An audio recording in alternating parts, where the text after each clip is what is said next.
Okay, this is number 4. So since the two firms are acting collectively as a monopoly, their goal is to maximize their total profit together. So we start with the inverse demand curve.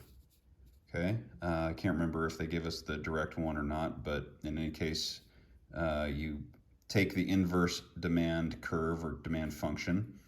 The total quantity is going to be Q1 plus Q2. So there's basically price in the market. Their revenue is price times their quantities sold. So again, Q1 plus Q2. And then minus their costs, right? So each of them has the same cost function. So here's total industry cost here. And then from there, I've simplified the expression here, right? So I've just multiplied things out and simplified it. And then from there, we can basically, we've got the profit function, so we can take the derivative of that with respect to each quantity and set them equal to 0.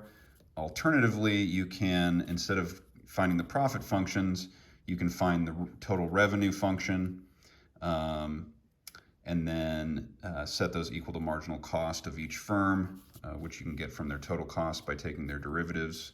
But this is how I did it. So here's the derivative of the profit function with respect to Q1, and setting that equal to 0 will give us a profit max. So we get an expression here. Basically, Q1 is going to be a function of Q2. That's fine, because when we do the other derivative, we're going to get something similar. So again, we're in a situation where we have two equations and two unknowns. We can take this expression for Q2, plug it into here, in which case we will get an expression with just Q1, and we can solve for Q1. Looks like I plugged Q1 into Q2 here, and solved for Q2, which is 200.